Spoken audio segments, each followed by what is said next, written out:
के साथ छल करके उन्हें अपने जाल में फंसाया है।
धन्यवाद मेघराज, तुम सही समय पर काम आए।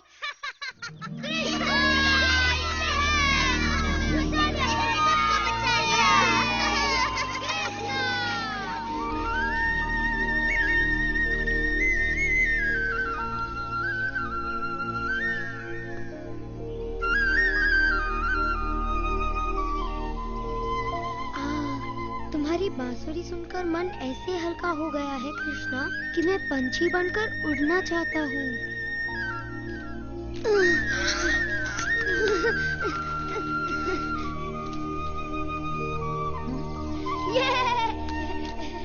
पंछी बनने के लिए तुम्हें पंख चाहिए होंगे मधु। मुझे गुदगुदी हो रही है।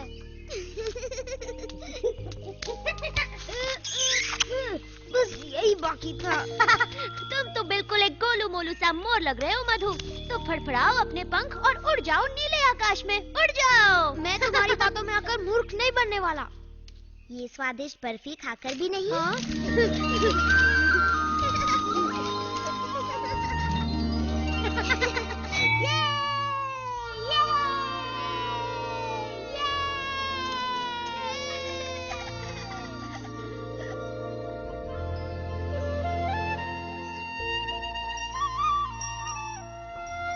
कृष्ण, आने में इतनी देर क्यों लगा दी? मैं हंसी को उसकी माता से अलग ही नहीं कर पा रहा था। मुझे लगता है इसने आज उसका सारा दूध पी लिया। तुमने फिर ऐसा किया हंसी? तुम तो कृष्ण से भी अधिक नटखट हो गई हो। संभल कर जाना पुत्र, मैं तुम्हारी प्रतीक्षा करूंगी। सूर्यास्त से पहले आ जाना।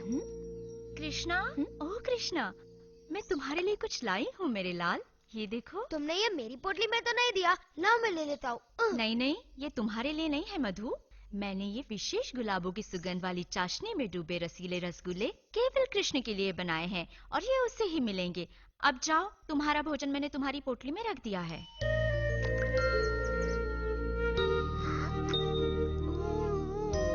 बहुत ही स्वादिष्ट है। ओ कोमल, कुछ रसगुल्ले मधु को भी तो दो। हाँ हाँ, तुम इनकी भी बात सुनो माँ। ओह मेरे प्यारे दुलारे कृष्णा, मैं तुम्हारे लिए संदेश बनाकर लाई हूँ, वैसे ही जैसे तुम्हें पसंद है। एकदम नरम नरम, मुंह में रखते ही पिघल जाएंगे। कृष्णा, देखो मैं तुम्हारे लिए क्या लाई हूँ। तुम्हें ये बस बहुत आज के लिए इतना लाड़ प्यार बहुत है कृष्ण। अब चलो जाओ और मिठाइयाँ अपने मित्रों के साथ बांट कर खाना। जो आज्ञा मैया, आप सभी बड़ी दयालु हैं। मिठाइयों के लिए धन्यवाद।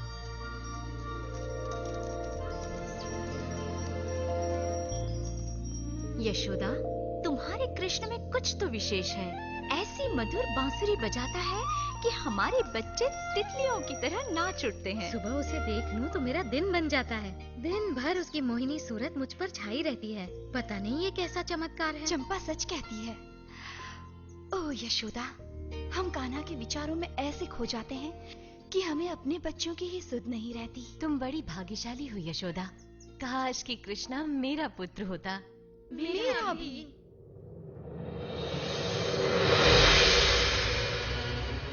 हे प्रभु, मैं आपको वही बता रहा हूँ जो मैंने देखा है।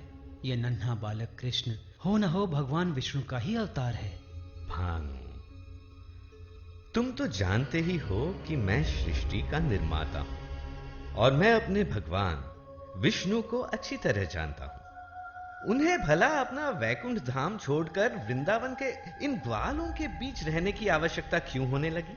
मुझे क्षमा करे ब्रह्मदेव, पर क्या कोई और है जो सृष्टि और प्रकृति के समस्त नियमों को बदल सके? आज सुबह ही उसने दैत्याकार अघासुर का वध किया है। क्या कह रहे हो? इसमें आश्चर्य की क्या बात है? भगवान विष्णु के विषय में मुझे सब कुछ ज्ञात है भानु, और उनका सेवक होने के नाते उनके अवतार संबंधी समाचारों का मुझे ज्ञान रहता ही है। इसलिए मुझे तो यही लगता है कि यह बालक अवश्य ही कोई मायावी शक्ति है। इससे पहले कि वो भोले भाले मनुष्यों को और चकित करे, हमें उसके विषय में पता करना होगा। अवश्य भगवान। और इस समस्या का समाधान मुझे ही करना होगा। मुझे स्वयं ही पृथ्वी के उस गांव वृंदावन जाना होगा जहां वो रहता है, और इसमें तुम मेरा साथ दोगे भानु। जैसी आपकी आज्ञा।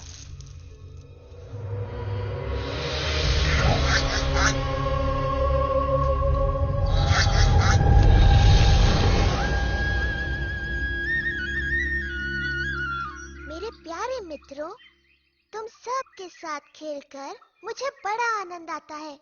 इस पूरे संसार में वृंदावन जैसा कोई वन नहीं। मुझे भी ये वन बड़ा प्रिय है कृष्णा। यहाँ भूख मिटाने के इतने साधन जो है ना दादी? हाँ?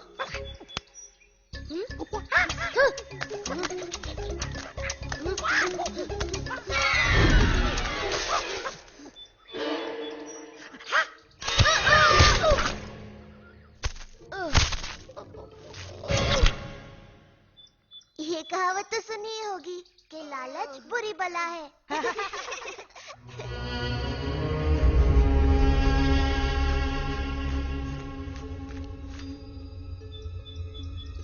लो, ये रहा वो नन्हा बालक, अपने खेल कूद में मग्न। पर कहां है इसका मायाजाल? ये नन्हा सा ग्वाला क्या चमत्कार कर सकता है? इस तरह का चमत्कार आज सुबह ही कृष्ण ने इसका वध कर दिया। पता नहीं कैसे। ओ भानु, इतनी छोटी सी बात से अचंभित? एक योजना है। जो आ गया भगवान, परंतु हमारा सामना एक बड़े ही चतुर मायावी से है। भानु, तुम भूल रहे हो कि प्रभु से मुझे ब्रह्मांड का सबसे बड़ा उत्तरदायित्व मिला हुआ है। क्या स्वयं ब्रह्मा इस नन्हे से मायावी का रहस्य नहीं पता कर पाएगा? ये सुनो।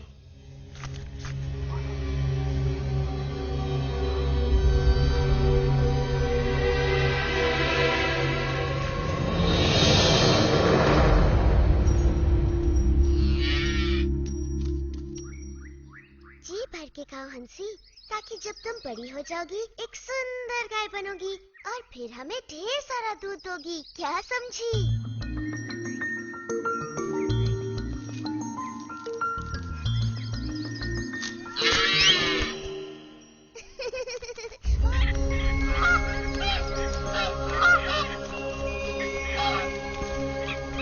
ए, रुको, रुको।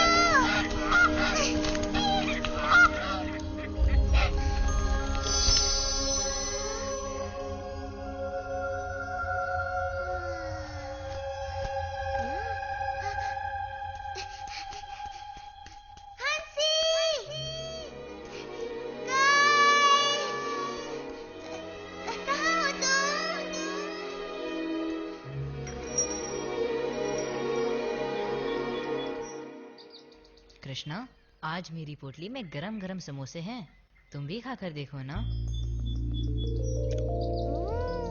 कृष्णा, ये रसीले रसगुल्ले देखकर तुम्हारे मुंह में पानी आ जाएगा। मेरी माँ ने दिए हैं। मेरी माँ ने मसालेदार कचौरियाँ भेजी हैं और कहा है कि बांट कर खाऊं।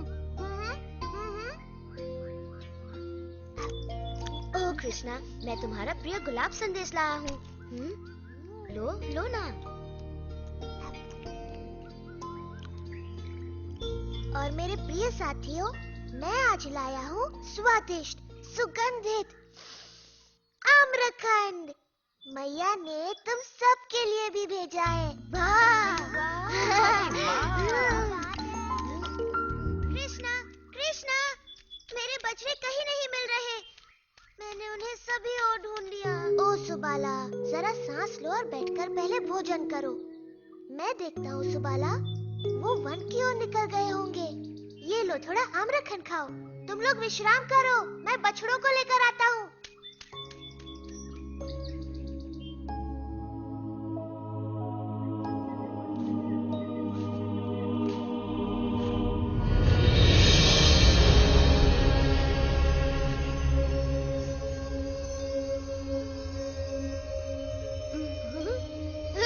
ये देखो, वर्षा हो रही है। कणों की? कृष्णा अभी तक नहीं लौट रहा।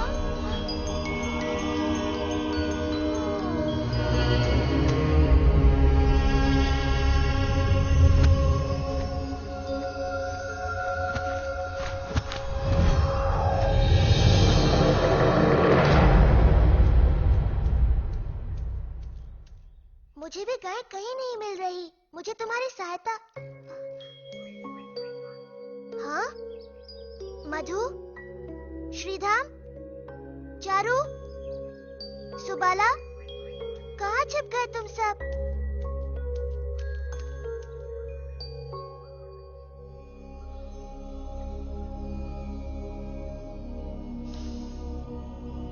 ये किसकी शरारत हो सकती है?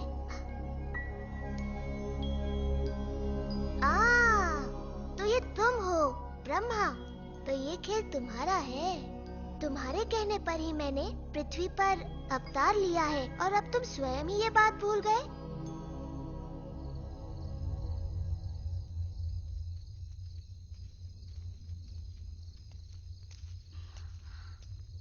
तुमने मेरे पुत्र को कहीं देखा? कृष्ण और बाकी बच्चे अभी तक नहीं लौटे। अब तक तो उन्हें लौट आना चाहिए था। बड़ी देर हो गई है और सभी माताएं अपने पुत्रों के लिए चिंतित हैं। ब्रह्मा की इस परीक्षा के लिए मैं इन माताओं का हृदय कैसे तोड़ सकता हूँ? ये माताएं मुझसे भी तो कितना प्रेम करती हैं। बल्कि अपने पुत्रों से भी कहीं अधिक। और वृंदावन की गायें भी मुझसे कितना स्नेह करती है। जिस अवसर की उन्हें सदा से प्रतीक्षा रही है, वो अवसर मैं उन्हें अवश्य दूंगा।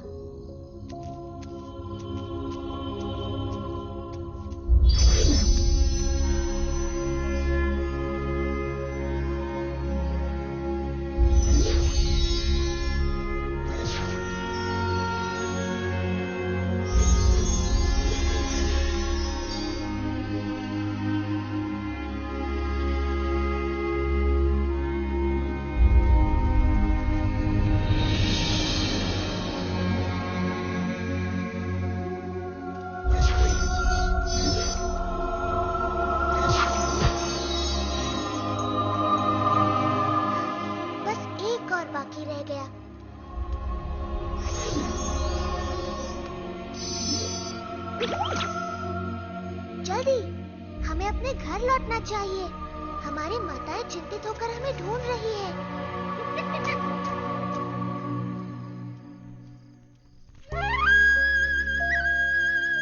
देखो, वो रहा कृष्ण।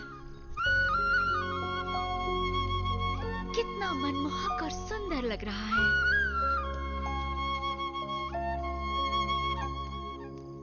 मधु, मेरा मधु कृष्ण की तरह ही सुंदर और मनमोहक लग रहा है।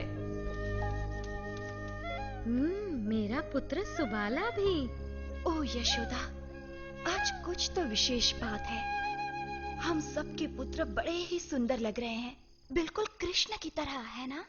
तुम सच कह रही हो, आज कुछ तो विशेष है।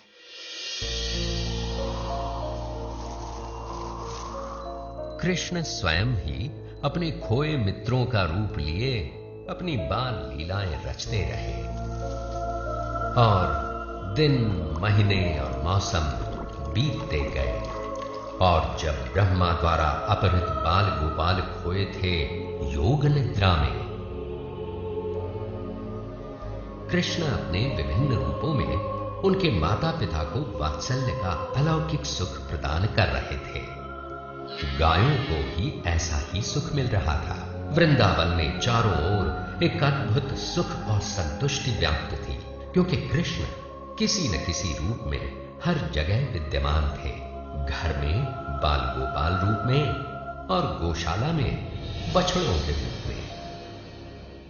यशोदा, वृंदावन में चारों ओर एक अलौकिक सुख सा फैला हुआ है। सत्य वचन स्वामी, सभी ओर शांति छाई हुई है। माता पिता अपने बच्चों से बड़े प्रसन्न हैं।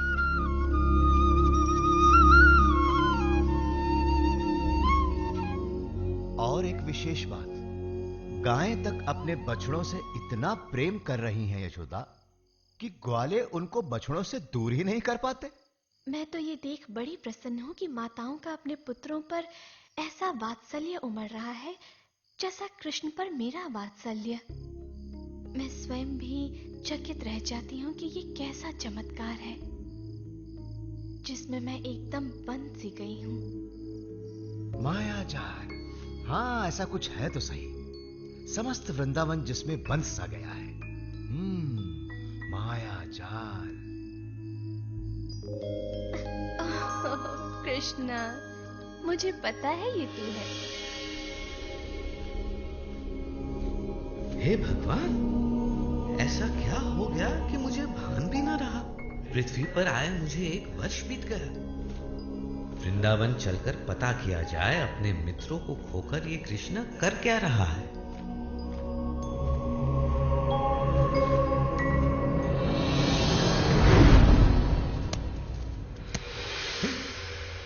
ये कैसे संभव है?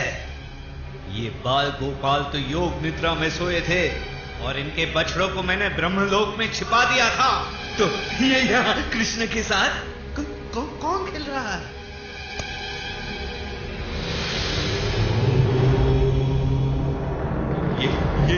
ये क्या हो रहा है? और मेरे आराध्य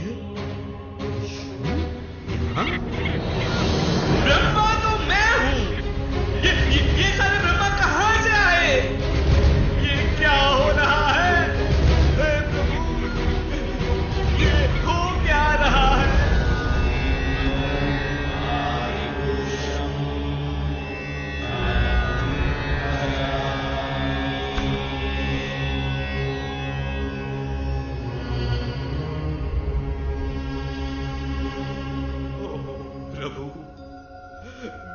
मेरे प्रभु, ये मुझसे क्या हो गया?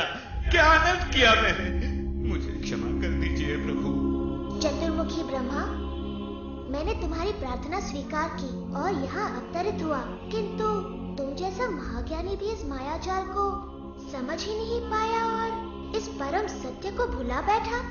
तुम मेरे भक्त हो और मुझे पता है तुम्हारे मन में कोई दुर्भावना नहीं है, इसलिए मैंने ये लीला रची ताकि तुम्हें सत्य का भान हो।